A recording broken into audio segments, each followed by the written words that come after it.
नमस्कार, आप देख रहे हैं हल्ला बोल टीवी। मैं हूं दीपक शर्मा। भरत तिवारी भोजपुर में जो शाहपुर में भरत तिवारी की हत्या हुई है पुलिस की गोलियों से, इसके बाद पूरा बिहार एक सवाल पूछ रहा है कि एक युवक बीएससी पास करता है और उसे नौकरी नहीं मिलती, इसके बाद वो मानसिक रूप से बीमार हो जाता है बेरोजगारी का दर्द झेलते झेलते। इसके बाद वो उल्टी सीधी हरकतें करने लगता है और पुलिस उसे, सरकार उसे दवा देने की जगह गोली मार देती है। अब भरत तिवारी इस दुनिया में नहीं है, लेकिन एक सवाल पूरा बिहार पूछ रहा है कि क्या मानसिक रूप से बेरोजगारी का दंश झेलते झेलते टूट चुके और मानसिक रूप से अस्वस्थ हो चुके सभी युवाओं को सम्राट चौधरी सरकार गोली मार देगी? तब तो किसी अस्पताल में चले जाइए, मानसिक रोगियों के अस्पताल में, और सारे बीमार, मानसिक रूप से बीमार लोगों को, युवकों को निकाल कर उन्हें गोली मार दीजिए। कानून क्या कहता है? इसमें शामिल जो पुलिसकर्मी हैं उनको क्या सजा मिलनी चाहिए कानून के मुताबिक? इस पर चर्चा करने के लिए हमारे साथ हैं नीट जो शंभू गर्ल्स हॉस्टल कांड है, जो जहानाबाद की पतियावा की छात्रा की जो मौत का, हत्याकांड का जो मामला है, उसकी अदालत में पैरवी कर रहे, लड़ रहे मशहूर अधिवक्ता एसके पांडे। हम वरिष्ठ अधिवक्ता, मशहूर अधिवक्ता एसके पांडे से समझेंगे कि अगर इस मामले को अदालत में ले जाया जाता है और अच्छी तरह से लड़ा जाता है तो ये जो पुलिसकर्मी हैं जिन्होंने मानसिक रूप से बीमार भरत तिवारी पर 3-3, 4-4 गोलियां मारी हैं, उनको क्या सजा मिलेगी? तो एसके पांडे साहब, इसमें अगर ये मामला अदालत में जाता है तो कानून क्या कहता है, क्या सजा मिलनी चाहिए इन पुलिसकर्मियों को? देखिए, हत्या में सिर्फ 2 ही सजा है, या तो फांसी या उम्र कैद। उम्र कैद से नीचे की सजा नहीं है, तो फांसी तो मैक्सिमम सजा हो गया और उम्र कैद उसके बाद। यह देखिए, एक तो अगर ये मामला अदालत में जाए और अच्छे तरीके से इसकी पैरवी हो, सही तरीके से, तो इन पुलिसकर्मियों को उम्र कैद की सजा हो सकती है? 1001% हो सकती है। और मैं बहुत बड़ी जिम्मेवारी के साथ करा कि इसमें कोई बहुत बड़े वकील की भी जरूरत नहीं है। एक साधारण सा वकील भी इस मुकदमे को बहुत अच्छी तरह और अंजाम तक पहुंचा सकता है। क्यों?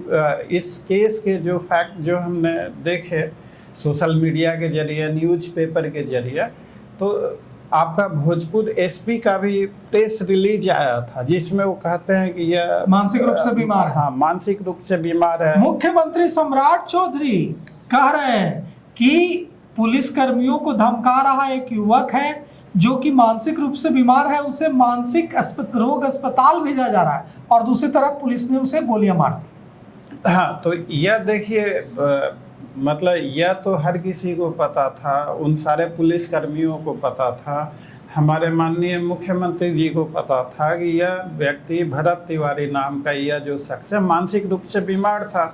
सब लोगों को यह भी पता था कि आजकल जुआ किस तरह से बदहाल। अब वो बीएससी पास लड़का है, बेरोजगारी का उसने बीएससी पास किया है, प्रतिभावान छात्रा है, बेरोजगारी को झेलते झेलते उसकी मानसिक स्थिति खराब हो गई। और ये सरकार जो रोजगार देने में युवाओं को विफल रही है, बिहार की सरकार जो बेरोजगारों का दर्द दूर करने में विफल रही है, यह सरकार अब बेरोजगारों को जब वे मानसिक रूप से अस्वस्थ हो जाएंगे तो क्या गोली मार देगी?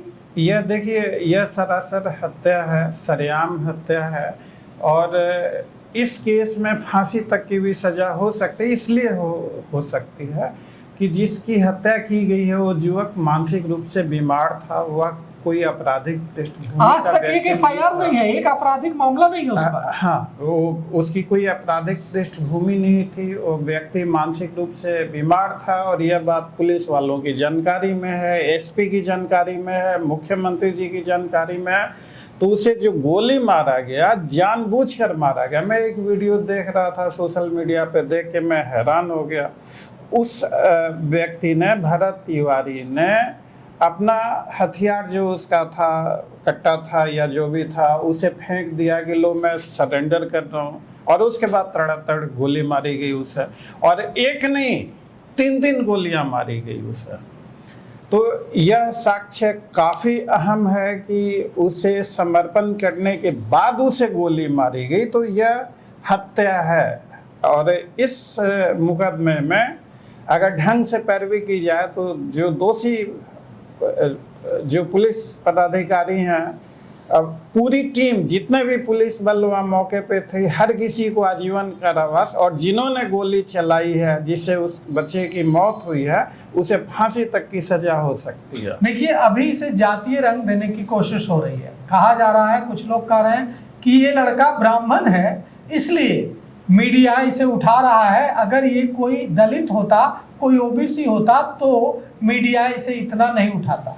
हम आपको ये कहना चाहते हैं कि ये ब्राह्मण हो, भूमिहार हो, राजपूत हो, वैश्य हो या दलित हो या मुसलमान हो, अगर कोई बेगुनाह है, अगर कोई मानसिक रूप से बीमार है और उस पर पुलिस की गोलियां चलती हैं, तो हल्ला बोल टीवी उसे पुरजोर तरीके से उठाएगा, चाहे वो ब्राह्मण हो, चाहे वो दलित हो, चाहे वो मुसलमान हो। अब आते हैं कि क्यों, अगर सरकार को लगता है, अगर बिहार के पुलिस महकमा को ये लगता है कि भरत तिवारी की इनकाउंटर में कुछ भी गलत नहीं हुआ है, तो फिर क्यों वहां के जो थानेदार समेत जितने पुलिसकर्मी इस एनकाउंटर में शामिल थे सबको सस्पेंड किया गया? सस्पेंड किया गया मतलब साफ है कि प्राइमा फेसी यह लगता है सरकार को, हुक्मरान को, बिहार पुलिस डिपार्टमेंट को कि गलती हुई है। तो आप इसको कैसे देखते हैं? देखिए, जब अंधेर नगरी चौपट राजा, तो वहां इंसाफ की आप क्या उम्मीद कर पाएंगे? यह सरासर सरेआम एक हत्या है, और अभी तक दोषी पुलिस कर्मियों को गिरफ्तार नहीं किया गया, उन पर हत्या का मुकदमा नहीं दर्ज किया गया। यह हर किसी को, आज के ज़माने में अगर इन तमाम चीज़ों को हम देखें तो कानून ऐसा प्रतीत होता है कि यह सत्ता का रखैल बन चुका है। गरीब, मजबूर, किसी के दिल में, किसी के दिमाग में यह सोचने की ताकत नहीं है कि एक युवा जो बीएससी है, जो आखिर किस कारण से वो मानसिक रूप से बीमार हुआ, बेरोजगारी का दर्द झेल रहा है। हाँ, उसे इलाज की जरूरत है। हमारे माननीय मुख्यमंत्री जी कहते हैं कि उसे इलाज की जरूरत है, उसका इलाज कराया जाए, और इलाज कराया जाए उसके बाद उसे गोली मार दी जाती है। तो अगर और उसके बाद उसका समुचित इलाज नहीं कराया जाता है और उसकी मौत हो जाती है, यह आरोप उसकी मां का है। उसकी मां ने, जो भरत तिवारी की मां है, उन्होंने कहा कि पुलिस ने गोलियां मारने के बाद भरत तिवारी को राइफल के बट से पीटा। हाँ। उसकी मां ने कहा कि मुझे भी राइफल की बट से पीटा, उसकी पत्नी को भी पीटा। ये क्या है? मैं आपके दर्शकों से और भरत तिवारी तक या मृतक परिवार तक अगर यह आपका वीडियो देख रहे हैं तो बेशक एक अच्छा से अच्छा वकील करें वहाँ, और अगर उन्हें हमारे सहायता की ज़रूरत होगी तो पटना आके ज़रूर मैं उन्हें हर संभव जितना भी हो सकता है मदद कर दूंगा। यह मुकदमा बहुत मजबूत है, इसमें वीडियो साक्ष्य हैं, और इस मुकदमे में मैं गारंटी के साथ और अपनी पूरी जिम्मेवारी के साथ यह कहना चाह रहा कि पुलिस अधिकारियों का इस मुकदमे में बच पाना नामुमकिन है। कोई उन्हें, दुनिया की कोई ताकत ऐसे दोषी पुलिस कर्मियों को नहीं बचा सकते।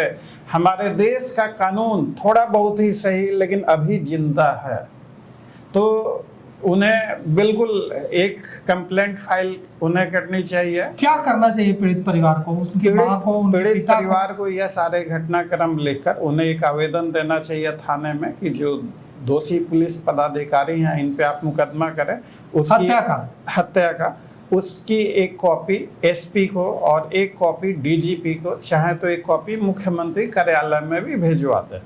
और अगर पुलिस हत्या का मुकदमा दर्ज कर लेती है तो ठीक है, नहीं दर्ज करती है तो अदालत में यह एक कॉग्निजेबल ऑफेंस है और एफआईआर दर्ज होगी। अदालत में एफआईआर दर्ज करा देनी चाहिए। अदालत में भी केस होता है, सीपी केस। यस, और इसमें चूंकि यह एक तो उन पुलिसकर्मियों पर अगर पुलिस मुकदमा दर्ज नहीं करती है हत्या की, हत्या हत्या का केस दर्ज नहीं करती है, हत्या की एफआईआर दर्ज नहीं करती है उन पुलिसकर्मियों के खिलाफ जो इसमें एनकाउंटर में थे शामिल, तो जो पीड़ित परिवार है उसको अदालत का रुख करना चाहिए और वहां उन पुलिसकर्मियों पर सीपी केस करना चाहिए, हत्या का एफआईआर दर्ज, हत्या का मुकदमा दर्ज कराना चाहिए। बिल्कुल हत्या का मुकदमा दर्ज कराना चाहिए। और मैं पूरी जिम्मेवारी के साथ आपके दर्शकों को यह कहना चाह रहा हूं कि यह सरासर हत्या है। अगर इसमें ढंग से पैरवी की जाए तो हर हालत में उम्र कैद की सजा तकरीबन हर पुलिस वाले जो भी इस घटना में शामिल हैं उनको होगी,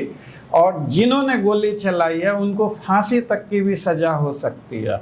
क्योंकि यह काफी गंभीर मसला, एक असहाय बेबस आदमी जिसको अपनी जिसका दिमागी संतुलन खराब हो चुका एक है, मानसिक रूप से बीमार आदमी, 1-2 दिन पहले का एक और वीडियो है, तो यह जो हत्या है प्री प्लान मर्डर है। भरत तिवारी ने 2 दिन पहले भी पुलिस पार्टी पे इस तरह से कटरपान दिया था, तो उस समय चूंकि पागल, सबसे पहले मैं आपको दर्शकों को समझाता हूं कि ये आत्मरक्षा का अधिकार, सेल्फ डिफेंस का अधिकार जितना पुलिस को है उतना ही नागरिकों को भी है। पुलिस को कोई बहुत ज्यादा पावर नहीं है। एनकाउंटर शब्द अपने आप में, जैसे हथियारबंद लोगों से मुठभेड़ हो गई, तो पुलिस को जो अधिकार है एनकाउंटर का उतना ही अधिकार हमें भी है, आपको भी है, हर किसी को कानून यह इजाजत देता है।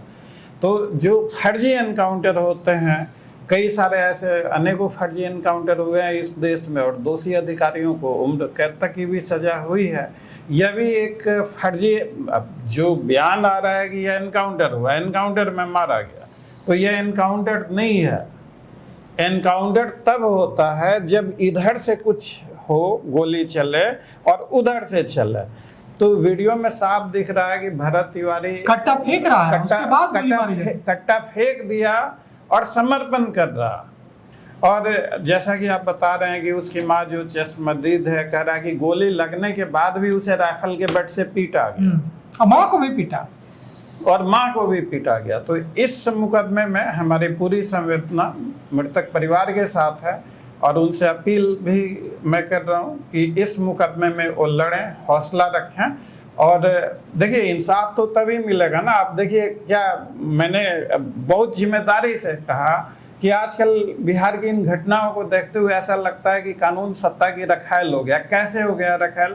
आप देखिए नीट छात्रा केस है, उसमें तमाम ऐसा लगता है Bihar police, SIT, CID, CBI सब अपराधियों की जेब में है। तो अगर नीट छात्रा केस में लिपापोती ना होती, जो पुलिस का कर्तव्य, पुलिस की वर्दी नागरिकों की जान लेने के लिए नहीं मिली है, पुलिस की वर्दी नागरिकों की जान बचाने के लिए मिली, उनकी हिफाजत करने के लिए मिली है। तो ऐसे अधिकारी वर्दी के नाम पे कलंक है, इन्हें वर्दी पहनने का कोई अधिकार नहीं, इन्हें अविलंब बर्खास्त करना चाहिए, इन्हें जेल में डालना चाहिए, इन पे हत्या का मुकदमा चलाना चाहिए। और आप देखिए नीट छात्रा केस में जो लिपापोती चली, उसके कारण यहाँ RPS मोड़ के पास हिडन विला होटल था, वहां पे आप सोचिए क्या समय आ गया, एक बाप के सामने उसकी बेटी को अपराधियों का हौसला इतना बुलंद कि उन्हें खींच के लेके जा रहे हैं, वहां पुलिस की मर्दानगी कहाँ चली गई? वहां क्यों नहीं बुलडोजर चल गया? वहां पुलिस जाके उन्हें गोली मारती, उनका एनकाउंटर करती। वहां तो पुलिस नामर्द बन के, नपुंसक बन के बैठी बनी है कि वहां हिडन विला ऐसे मसले में कुछ नहीं किया उन्होंने। और एक पागल आदमी, एक बेवस आदमी, एक मजबूर, एक असहाय आदमी को 3 गोलियां मार दी, उसने उसकी हत्या कर दी सरेआम। आप देखें कारगिल चौक पे भी थोड़े दिन पहले एक बच्ची के साथ ऐसा ही कुछ हुआ था। तो एनकाउंटर करने का पुलिस का कोई ऐसा कानूनी अधिकार नहीं है। एनकाउंटर अपने आप में कानूनी प्रक्रिया का उल्लंघन है, जुर्म है, यह एक अपराध है। और अगर यह फैलाया जाता है कि एनकाउंटर ऐसा कोई एनकाउंटर को जिस तरह से बिहार में ग्लोरीफाई किया जा रहा है, इस पर बिहार के पूर्व DGP अभयानंद ने कहा मुझसे खास बातचीत में कि पुलिस के मुंह अगर खून लगा तो निर्दोष लोगों की जानें जाएंगी। जो लोग अभी तालियां बजा रहे हैं कि फला अपराधी का एनकाउंटर हो गया, बहुत अच्छा हुआ, उनको तब समझ में आएगा जब उनके घर के किसी बेटे की कल पुलिस एनकाउंटर में हत्या कर देगी। आप देखिए ना, अब यही जो भरत तिवारी, एक मजबूर, बेबस, मानसिक रूप से ग्रस्त आदमी, उस आदमी का एनकाउंटर यह क्या है? यह सरेआम नंगा नाच हो रहा, कानून व्यवस्था नाम की तो कोई चीज है ही नहीं।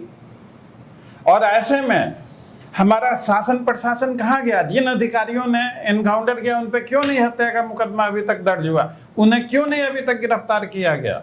वो ऐसे अधिकारियों को तो अविलंब सेवा से बर्खास्त करने की जरूरत है। ये अधिकारी वर्दी के नाम पे कलंक है।